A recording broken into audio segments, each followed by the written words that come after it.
everyone for coming here today for John's book launch, The Secret Suburb, 175 years of history of Huntleys Point. It would mean so much to John to see you all here, and it certainly means a lot to myself and my family. My husband John, Anschau, was born and raised in the municipality of Hunters Hill. He is the son of Robin and wife John Anschau.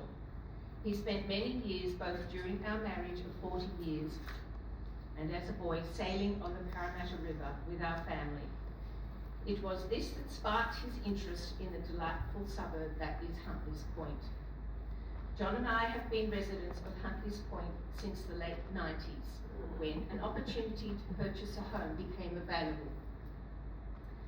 John was very passionate about history, and he believed in the importance of preserving it for future generations. The history of Huntleys Point has not been captured in any detail before, so he felt compelled to explore its history. John tells the story beautifully, so even if you don't have a connection, you will be delighted to read The Secret Suburb. I am so very grateful he was able to complete his book before his passing in 2022 from pancreatic cancer. It's particularly special that we are launching John's book here today, as it's World Pancreatic Cancer Day. The Secret Suburb is about Huntleys Point from the mid-1800s, when the first white settlement occurred, up until the 1960s, a duration of 175 years. John's history of Huntleys Point begins with the Wallamadigal people, whose lands stretched between the Lane Cove and Parramatta rivers as they are now known today, and included Tarban Creek.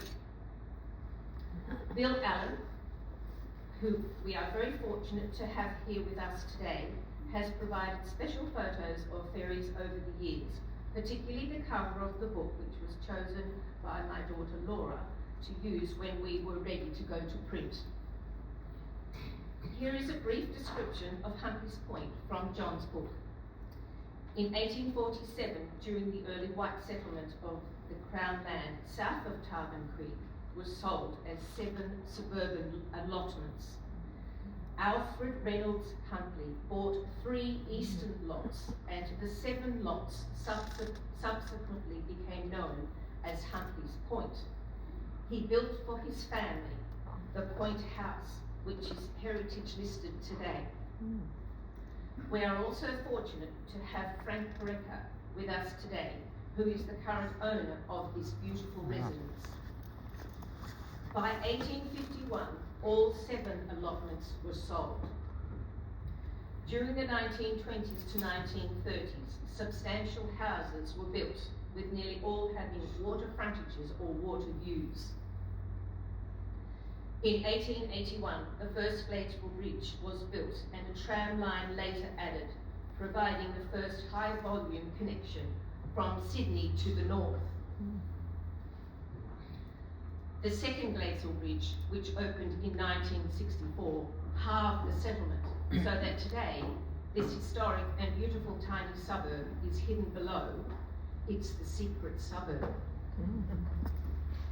This year, there were 2 significant anniversaries that are worth a mention. The first one is the 60th anniversary of the opening of the Gladesville Bridge, which was on the 2nd of October, 1964. It was opened by Princess Marina. The second one is the 90th anniversary since the opening of Riverside Girls High School, which was on the 24th of October, 1934. So, to finish off, just a couple of colourful stories, and many in John's book. In John's words, it is a little remembered fact, but many years ago, Hunters Hill had its own golf club. It was a 9-hole course established in 1901.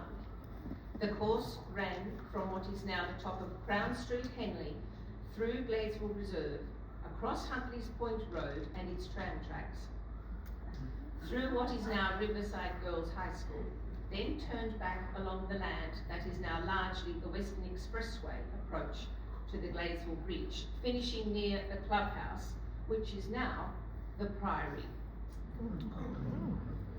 It was a very short course, requiring only irons, so 9 holes were played, followed by drinks, then a further 9 holes. One of the main attractions of the club was that it possessed a liquor license. The other story comes from John's chapter on wharves and ferries.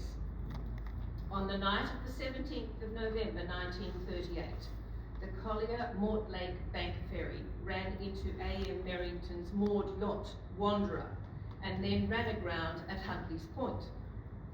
Mr. Merrington, who was asleep at the time, was awakened by the sound of anchors being dropped and rowed out, and was able to move his yacht to another mooring, but the yacht was considerably damaged.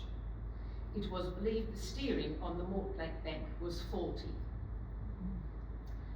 So that concludes our presentation for the launch of John's book. We hope you get an idea of how well John researched the history of this historic and delightful part of Sydney.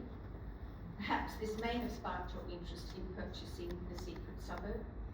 And I thank everyone for your interest today. John would love to see this. We have copies on sale for today only at $25.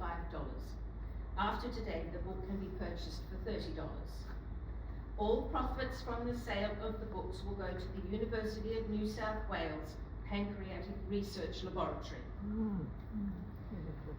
Finally, we would like to acknowledge the following people for their contribution towards the book: Bill Allen, Rosemary Annabelle, Hunters Hill Historical Society, Hunters Hill Trust, Ryde District History, Royal Australian Historical Society, Trove, current and former residents and of Huntley's Point, and Chris Mutton from Henley. Now, I will hand over to the Mayor of Hunters Hill, Zach Miles.